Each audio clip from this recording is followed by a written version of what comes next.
ದರ್ಶನ್ ಅವರು ಕೊಲೆ ಆರೋಪದ ಮೇಲೆ ಈಗ ಪರಪ್ಪನ ಅಗ್ರಹಾರದಲ್ಲಿದ್ದಾರೆ. ರೇಣುಕಾಸ್ವಾಮಿ ಕೊಲೆ ಪ್ರಕರಣದಲ್ಲಿ ದರ್ಶನ್ ಅವರು ಪ್ರಮುಖ ಆರೋಪಿಯಾಗಿದ್ದಾರೆ. ಅವರು ಜೈಲಿನಲ್ಲಿ ಇರುವಾಗಲೇ ದಿ ಡೆವಿಲ್ ಸಿನಿಮಾ ಬಿಡುಗಡೆ ಆಗಿದೆ. ಈ ಸಿನಿಮಾವನ್ನ ಅಭಿಮಾನಿಗಳೇ ಪ್ರಚಾರ ಮಾಡ್ತಿದ್ದಾರೆ. ದರ್ಶನ್ ಕುಟುಂಬದ ಸದಸ್ಯರು ಕೂಡ ಸಿನಿಮಾದ ಕೆಲಸ ಪೂರ್ಣಗೊಳ್ಳುವಲ್ಲಿ ಶ್ರಮಿಸಿದ್ದಾರೆ. ಎಷ್ಟೋ ದಿನಗಳ ಕಾಲ ಬಹುತೇಕ ಮೌನವಾಗಿದ್ದ ದರ್ಶನ್ ಪತ್ನಿ ವಿಜಯಲಕ್ಷ್ಮಿ ಈಗ ಮೌನ ಮುರಿದಿದ್ದಾರೆ. ಇದೇ ಮೊದಲ ಬಾರಿಗೆ ದರ್ಶನ್ ಪತ್ನಿ ವಿಜಯಲಕ್ಷ್ಮಿ ಸಂದರ್ಶನ ನೀಡಿದ್ದಾರೆ. ದರ್ಶನ್ ಅಭಿಮಾನಿಗಳ ಡಿ ಕಂಪನಿ ಯೂಟ್ಯೂಬ್ ಚಾನೆಲ್ಗೆ ವಿಜಯಲಕ್ಷ್ಮಿ ದರ್ಶನ್ ಅವರು ಸಂದರ್ಶನ ಕೊಟ್ಟಿದ್ದಾರೆ. ನಟಿ ರಚನಾ ರೈ ಅವರು ಈ ಸಂದರ್ಶನ ಮಾಡಿದ್ದು ಇದರಲ್ಲಿ ಹಲವು ವಿಷಯಗಳ ಬಗ್ಗೆ ಮೌನ ಮುರಿದಿದ್ದಾರೆ. ದರ್ಶನ್ ಬದುಕಿನಲ್ಲಿ ಆದ ಕಹಿ ಘಟನೆಗಳ ಬಗ್ಗೆಯೂ ವಿಜಯಲಕ್ಷ್ಮಿ ತಿಳಿಸಿದ್ದಾರೆ.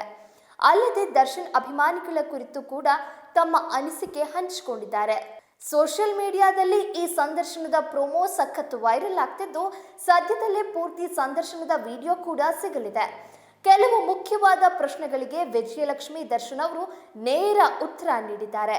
ದಿ ಡೆವಿಲ್ ಸಿನಿಮಾದ ಯಶಸ್ಸಿನಿಂದ ಬಹಳ ಖುಷಿ ಆಗ್ತಿದೆ.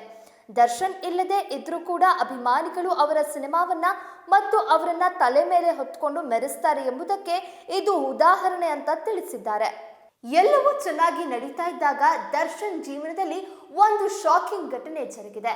ಆ ಬಗ್ಗೆ ಪ್ರತಿಕ್ರಿಯೆ ನೀಡಿದ್ದಾರೆ ವಿಜಯಲಕ್ಷ್ಮಿ. ಏನದು ನೀವೇ ನೋಡಿ. ಈ ರೀತಿ ಆಗುತ್ತದೆ ಎಂದು ನಮಗೆ ಗೊತ್ತಿರಲಿಲ್ಲ, ನಾವು ಅದನ್ನ ನಿರೀಕ್ಷಿಸಿರಲಿಲ್ಲ ಎಂದಿದ್ದಾರೆ. ಜನರು ನೆಗೆಟಿವ್ ಆಗಿ ಮಾತನಾಡಿದ್ದಾರೆ, ನನಗೆ ಪರಿಣಾಮ ಬೀರಲ್ಲ. ಯಾಕಂದ್ರೆ 90% ಜನರು ಪ್ರೀತಿ ತೋರಿಸಿದ್ದಾರೆ, ಅದು ಸಾಕು. ನೆಗೆಟಿವ್ ಕಾಮೆಂಟ್ಗಳನ್ನ ನಾನು ಓದೋದೇ ಇಲ್ಲ ಎಂದಿದ್ದಾರೆ ವಿಜಯಲಕ್ಷ್ಮಿ ದರ್ಶನ್. ಮಹಿಳೆಯರಿಗೆ ಯಾವ ರೀತಿ ಗೌರವ ಕೊಡಬೇಕು ಎಂಬುದು ದರ್ಶನ್ ಅಭಿಮಾನಿಗಳಿಗೆ ಚೆನ್ನಾಗಿ ಗೊತ್ತಿದೆ. ನಮ್ಮ ಸೆಲೆಬ್ರಿಟೀಸ್ ಫ್ಯಾನ್ಸ್ ಬಳಿ ಹಣ ಸಂಗ್ರಹ ಮಾಡಿ ಒಂದು ಶಾಲೆ ಶುರು ಮಾಡೋಣ.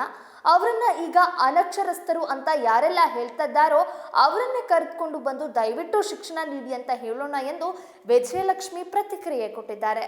ಇನ್ನು ವಿಜಯಲಕ್ಷ್ಮಿ ದರ್ಶನ್ ಅವರ ಹೇಳಿಕೆಗಳು ಸಾಮಾಜಿಕ ಜಾಲತಾಣಗಳಲ್ಲಿ ಸಖತ್ ವೈರಲ್ ಆಗ್ತಿದೆ.